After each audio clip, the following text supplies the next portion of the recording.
할렐루야.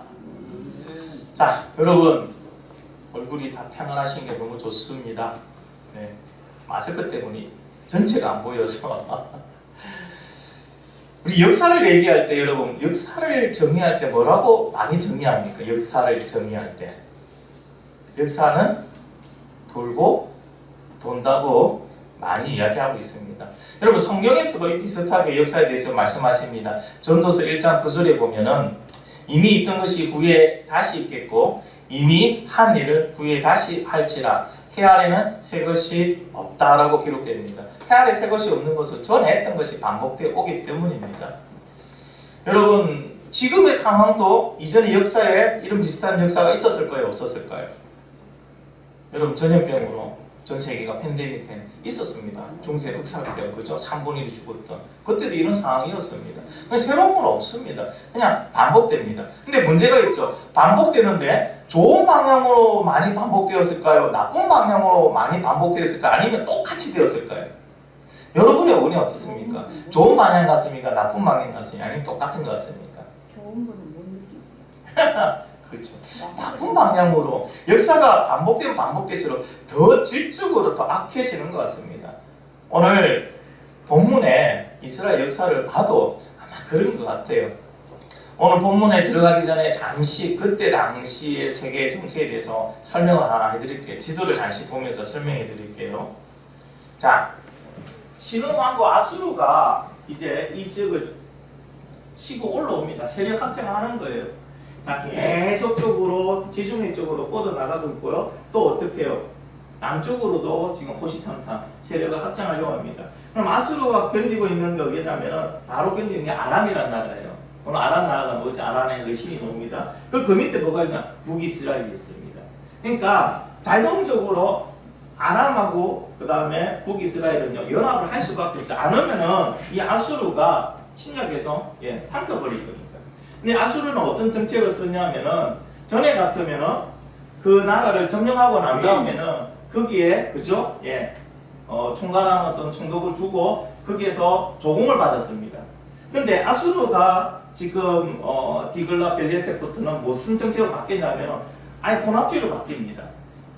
정복하고 나면 그 지역에 있는 주민들을 싹 다른 데 이주하고 여기 다른 데 있는 사람들 거기로 또 이주시킵니다. 그래가지고 거기에서 다른 힘을 못 쓰게끔.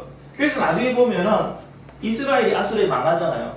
북이스라엘이. 그래서 어떻게 됩니까? 그 사마리아에 있는 모든 이스라엘 사람들의 대부분을 갖다가 다른 데 이주시키고 다른 민족의 사람을 거기다. 그래서 사마리아 사람들을 어떻게 예수님 당시에는 사마리아 사람들을 유대인으로 취급을 안 했던 이유가 거기서 나옵니다. 자, 이런 정세가 있고 그 다음에 다음 지도요. 자, 보면요. 오늘 말씀 중에 보면 아람이 엘랏을 정복했다고 봅니다. 솔로몬 시대에 엘랏을 솔로몬이 남유다로 속했거든요. 그러니까 남유다 땅으로 만들었습니다. 그런데 아람이 다시 엘랏을 정복했어요. 그러면 엘랏이 어디 있냐면요. 어디 있습니까? 베세르부터 더 밑에 정말 남유다의 최단 남쪽에 있습니다. 그 공격을 어떻게 오느냐 하면 북이스라엘은 북쪽에서 그대로 쳐들어오는 거고요. 그 다음에 아람은 어떻게 해요? 동쪽으로 섬에서 엘라스에서부터 치고 올라오는 거예요.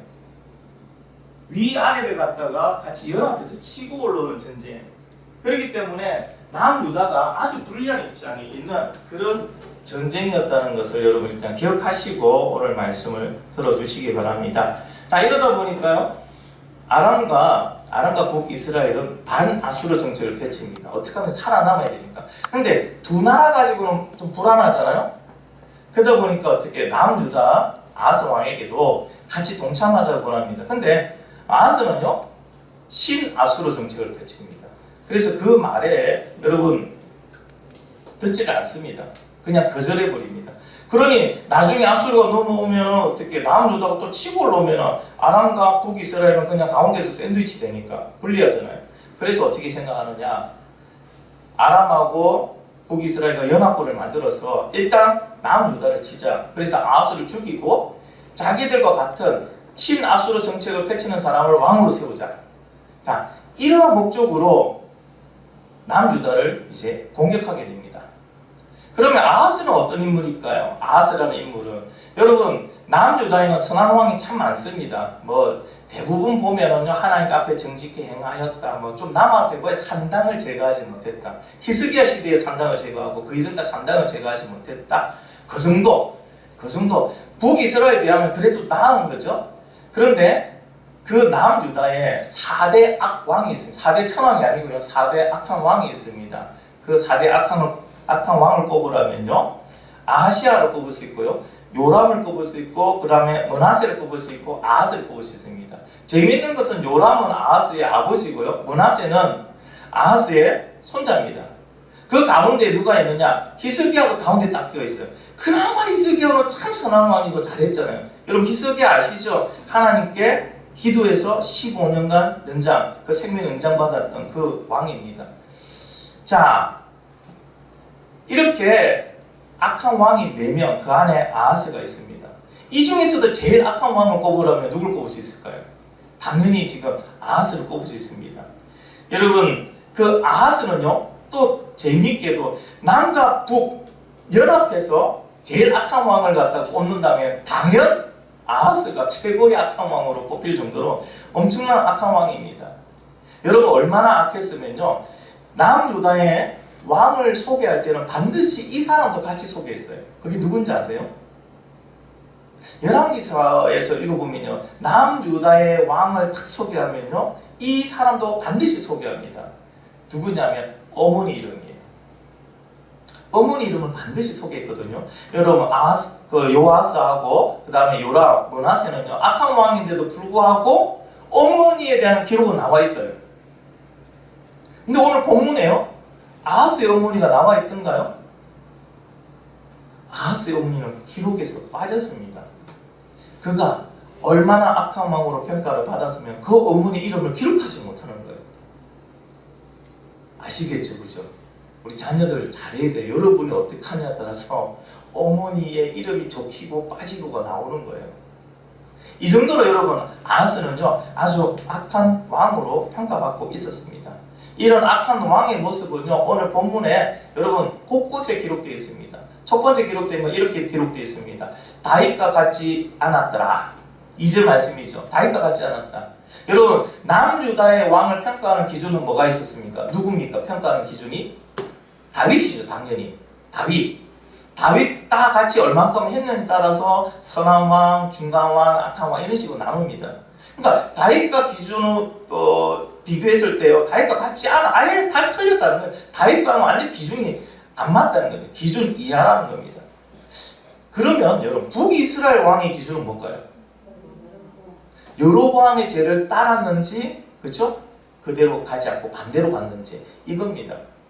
그러면 여러분, 하나님이 우리를 평가하시는 기준은 뭘까요? 그렇죠. 하나님의 말씀대로 했는지 안 했는지. 그래서 우리 인생의 판단과 행동의 기준은 뭐가 돼야 됩니까? 하나님의 말씀이 돼야 됩니다. 다른 거 필요 없습니다. 뭐 어떤 선화사, 어떤 영향이 있는 사람, 뭐 어떤 방법, 이게 필요한 것이 아니고요. 하나님의 말씀이 하나님이 우리를 평가하는 기준이라는 것을 여러분 꼭 기억하시기 바랍니다.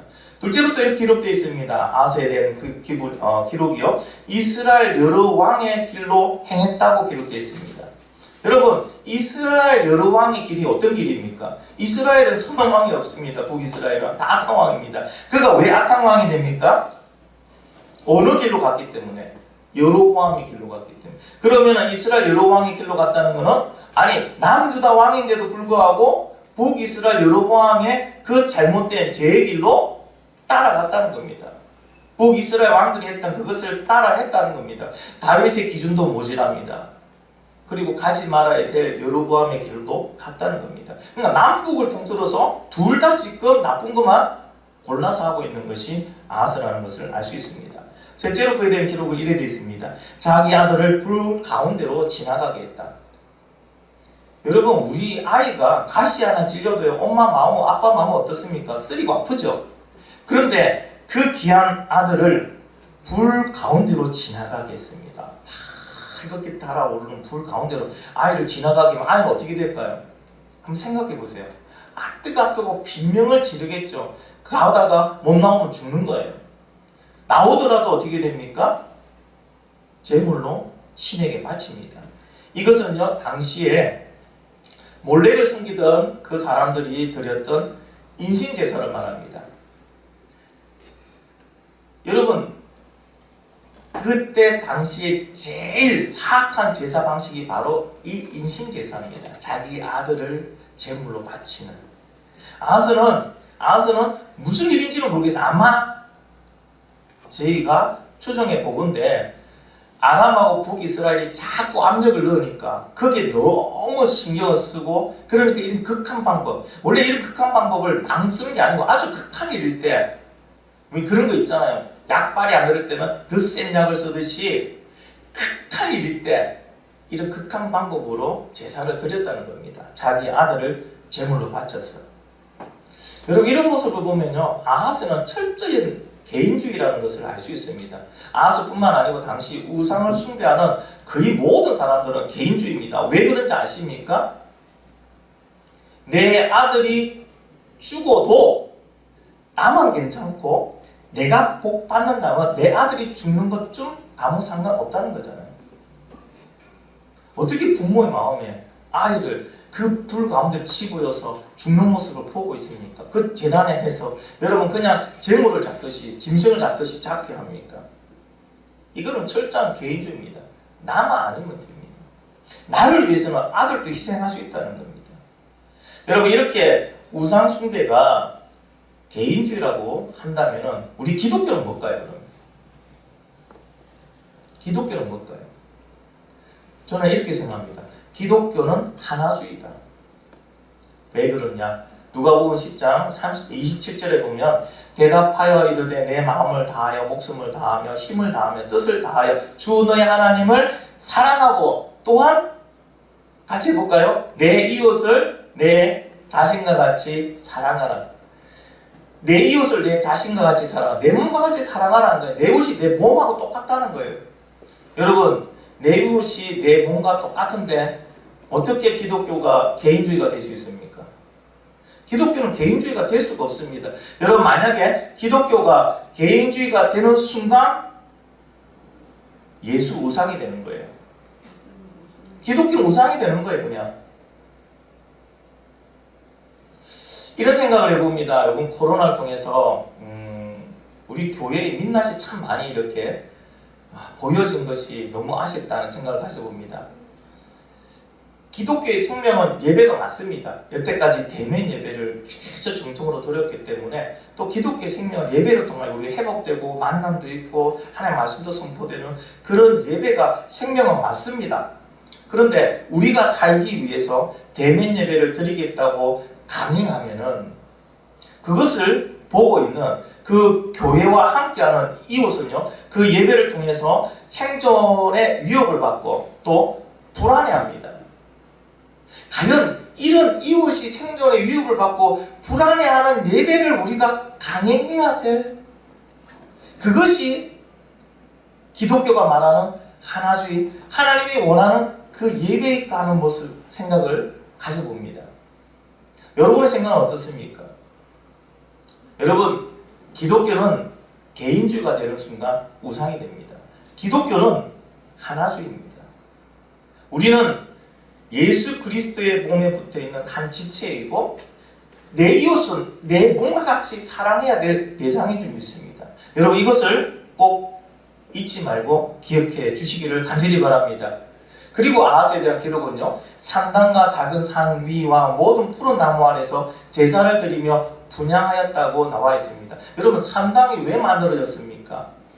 성전까지 멀잖아요. 그때는 뭐 교통수단이 좋은 것도 아니니까 다 뭐 짐승을 잡고 끌고 가야 되는데 멀단 말이에요.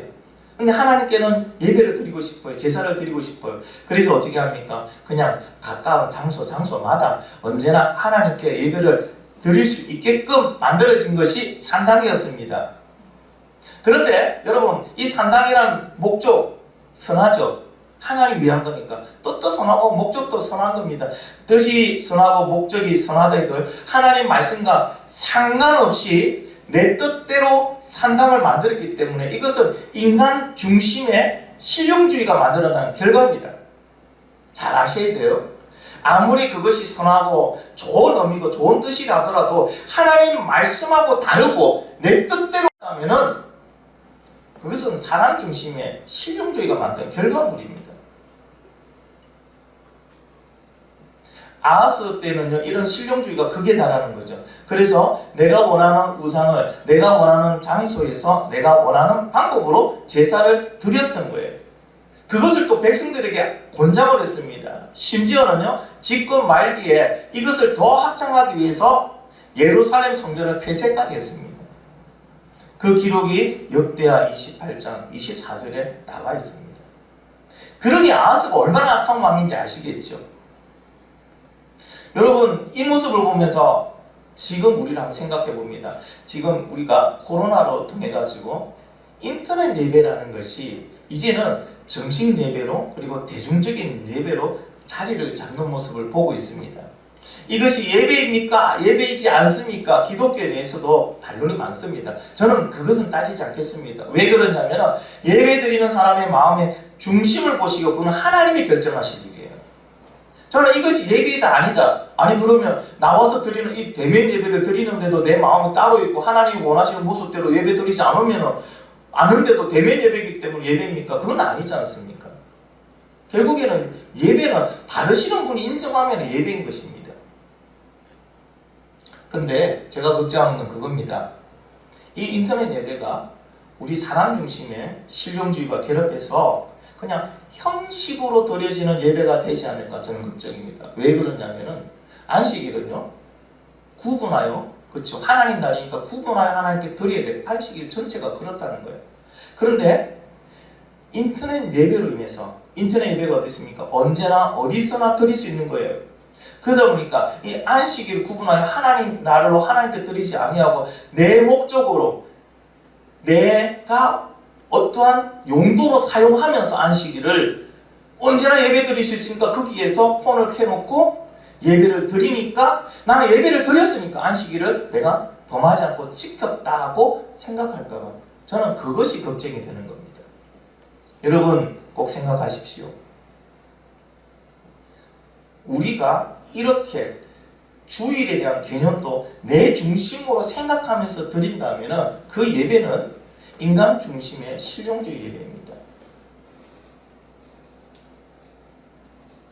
우리 기독교는 여러분 그리고 우리의 신앙은요 실용주의가 되어서는 안 됩니다. 뭐가 되어야 됩니까? 하나님 말씀 중심주의가 되어야 됩니다. 이 사실을 기억하시고 인터넷 예배 괜찮습니다. 그러나 어디든지 예배의 그 형식은 내 마음의 중심이 온전히 주님 앞에 가 있어야 됩니다.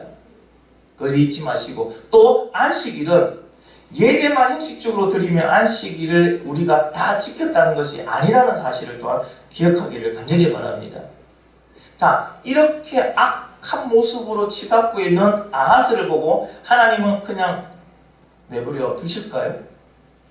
우리 하나님은 그런 하나님 아니신 거 아시죠? 왜? 하나님은 하나님의 사랑하는 백성, 하나님 사랑하는 자녀가 잘못되는 것을 보고 가만히 두시는 분이 아닙니다. 그래서 하나님께서는요 아람과 그리고 북이스라엘을 통해서 남유다를 치게 하십니다. 왜 치게 하십니까? 아하스가 깨달아 알기를 원했습니다. 아하스가 회개하고 돌아오기를 원하면서 치셨어요.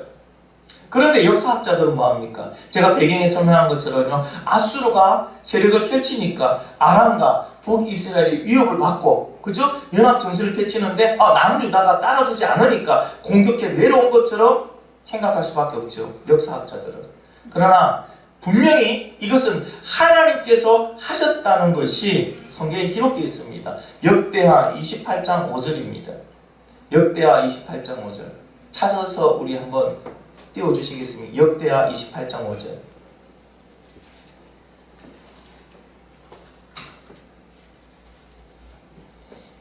같이 한번 읽겠습니다. 시작. 그러므로 그의 하나님 여호와께서 그를 아람 손에 왕의 손에 넘기심에 그들이 쳐서 심히 많은 무리를 사로잡아 다메섹으로 갔으며 또 이스라엘 왕의 손에 넘기심에 그가 쳐서 크게 살육하였으니 뭐라고 나옵니까? 하나님 여호와께서 어떻게 해요? 그를 아람 왕의 손에 넘기셨다. 여러분 이것을 계획하신 분이 누구라는 거예요? 하나님이십니다. 역사의 모든 것은 하나님이 주관하십니다. 하나님의 계획이 기록된 것이 바로 역사라는 사실을 여러분 꼭 기억하시기 바랍니다. 지금 세계의 일들이 일어나고 있습니다. 여러 가지 사건들이 일어나고 있습니다. 육의 눈으로 보지 마시고요. 영적인 눈으로 보시기 바랍니다. 하나님의 시각으로 보시기 바랍니다. 그 안에서 하나님의 메시지를 알아들을 수 있는 그런 영적인 기들이 열리기를 예수님의 이름으로 축복합니다. 근데 여기서 재밌는 부분이 하나 나옵니다. 어떤 부분이 있냐면요. 열왕기하 16장 5절이에요. 이때 아람 왕 느신과 이스라엘 왕 느마리아 아들 베가가 예루살렘에 올라와서 싸우려 하여 아하스를 에워쌌으나 능히 이기지 못하니라. 아니 두 나라 연합군이 왔는데 아하스와 싸웠는데 정복을 못했다는 거예요. 승리를 못했다는 거예요. 능히 이기지는 못했다는 거예요. 그만큼 남유다가 강했을까요? 아니에요. 여러분 열왕기하에는 이 전쟁의 이야기가 자세히 기록되지 않지만 여러분 역대하 28장에는 이 전쟁의 얘기가 아주 자세하게 기록되어 있어요. 역대하 28장 시간이 없어 다 읽어보지 못하지만 역대하 28장을 보면 이렇게 기록되어 있습니다. 북이스라엘에 의해서 용사 12만 명이 하루에 죽었다. 북이스라엘 군대에 의해서 남유다의 용사 12만 명이 하루에 다 죽어버렸다. 그리고 북이스라엘이 남유다 사람 20만 명을 포로로 끌고 갔다. 여러분 여기에는 아람군에 의해서 죽었거나 포로로 잡혀간 사람은 계산 안 돼 있습니다. 그냥 북이스라엘에 의해서 죽거나 포로로 잡혀간 사람이 32만 명이다. 그러면 우리가 추정해 보겠습니다. 아람군에 의해서 죽은 사람까지 다 합하면은 대략 한 50만 명이 죽거나 포로로 잡혀갔다는 얘기인데 남유다의 인구가 얼마나 됐을 것 같아요? 남유다 인구가 여러분 그 인구가 50만 명이 지금 죽거나 포로로 갔다면 나라가 이미 망한 거예요. 이거는 남유다가 망했다고 봐도 되는 거예요. 그럼에도 불구하고 성경에서는요 능히 이기지 못했다. 아람과 북이스라엘이 남유다를 능히 이기지 못했다고 기록되어 있습니다. 왜 이렇게 기록되어 있을까요? 왜 그들은 능히 이기지 못했을까요? 그것은 하나님께서 다윗에게 한 언약의 은혜 때문입니다. 그 자손으로 계속적으로 왕을 세우겠다는 하나님의 언약 때문입니다. 하나님은 아람과 북이스라엘에게 남유다를 공격하게 허락하셨습니다. 그러나 정복하기는 허락하지 않았습니다. 하나님이 맡고 계시니까 능히 이기지 못한 거예요. 남유다가 강하거나 북이스라엘과 아람이 약한 것이 아니었어요. 다른 변수가 있었던 게 아니에요. 거기에는 하나님께서 붙들고 있었기 때문에 능히 이기지 못했던 겁니다. 그래서 결국은 그 많은 인명적인 피해는 받지만은 남유다는 결코 정복되지 않았습니다. 사랑하는 우리 덕풍성 가정 여러분, 우리가 하나님의 말씀을 믿고 붙들고 있다면 그 어떤 것도 우리를 능히 이기지 못함을 믿으시기 바랍니다. 여러분 반대로 우리가 하나님의 언약을 믿고 순종하게 나아간다면 우리가 모든 것을 능히 이긴다는 것 또한 믿으시기 바랍니다. 오늘 말씀 이거예요. 능히 이기지 못했다. 하나님의 은혜로 패하지 않고 견디고 있었던 것. 여러분 이건 하나님의 은혜 아니면은 이와 같은 결과가 일어나지 않습니다. 그런데 참 안타까운 거는 아하스는요 믿음 없음으로 충만하니까 뭐로 생각합니까? 믿음으로 보지 못하고 머리로 봅니다. 머리로 보니까 지금 상황을 어떻게 판단합니까? 안 되겠다. 강대국인 아수르의 손길을 우리가 빌려야 되겠다. 그러니까 아수르에게 도움을 요청합니다. 여러분 세상의 눈으로 보면 누구나 이렇게 생각할 수밖에 없죠. 그러나 믿음의 눈으로 보면 뭡니까? 하나님이 붙들고 있으니까 능히 이기지 못하는구나. 하나님과 함께하면 우리가 능히 이기는구나. 이게 믿음의 눈이에요. 결국에는 아하스가요 비굴하게 아수르 왕 디글립 빌레셋에게 편지도 쓰고 은과 금을 바칩니다. 뭐라고 편지를 씁니까? 아하스가 아수르 왕 디글라빌리스에게 사자를 보내 이르되 나는 왕의 신복의 왕의 아들이니 이제 왕 아람 왕과 이스라엘 왕이 나를 친히 청하건대 올라와서 그 손으로 나를 구원하소서 하고 금음을 바칩니다. 여러분 이거는요 아람 왕에게 아니 그 아수르 왕에게 하는 얘기가 아니 이건 아수르에게 하면 안 돼. 이건 하나님께 해야 될 기도의 내용이었어요. 하나님께 해야 되는 거예요. 하나님 저는 하나님의 신복입니다. 하나님의 아들입니다. 하나님 우리를 구원해 주시 이것이 드려야 될 제대로 된 기도인데 이것을 어디에 합니까? 사람에게 하는 거예요. 아쉬운 거는 우리의 모습이 이와 같다는 거예요. 왜 사람에게 나는 당신의 신복이고 당신의 아들인 나를 구해주셔야 합니까? 왜 세상에게 이 얘기를 합니까? 우리는 누가 있겠습니까? 하나님 있잖아요. 하나님이 붙들면 능히 이기지 못하고 하나님과 함께하면 능히 이기는데 왜 우리는 하나님께 이런 기도를 하지 않는다는 거예요? 세상의 방법을 취합니다. 내가 당장 오늘 죽는데도 우리는 무엇을 붙들어야 됩니까? 의사가 아니에요. 방법이 아니에요. 하나님을 붙들면 됩니다. 능히 이기지 못하려. 여러분 이제 다음 주에 이어서 또 설교를 하겠지만 아하스가 이렇게 믿음 없음으로 그의 육의 눈으로 보고 판단했던 이것은요 잠시 그에게는 도움이 될 줄 모르지만 여러분 이것으로 인해서요 그 주위에 엄청난 일들이 일어납니다. 아수르가 밀고 내려오는 거예요. 아수르가 밀고 내려올 수 있는 명분을 주는 거예요. 사탄이 우리 안으로 치고 들어올 수 있는 명분을 주는 거예요. 우리가 세상을 의지하고 세상에게 온갖 것을 다 바치고 머리를 조아리는 순간에 사탄은 우리 안으로 들어와서 우리를 지배하는 거예요. 여러분 믿음의 눈을 가지고 믿음을 붙으시기 바랍니다. 환경이 어렵습니까? 모든 것이 다 잘려나갔습니까? 방법이 없습니까? 그래도 능히 이기지 못했잖아요. 그래도 아람과 북이스라엘이 남유다를 능히 이기지 못했잖아요. 하나님이 붙드시니까. 여러분 하나님을 붙드시기 바랍니다. 하나님과 함께 하시기 바랍니다. 어떠한 것이 와도 걱정하지 마시고 두려워하지 마시고 포기하지 마시고 세상을 향하여 구원의 손길을 내밀지 마시고 하나님을 붙드는 저와 여러분이 되기를 예수 그리스도 이름으로 축복합니다.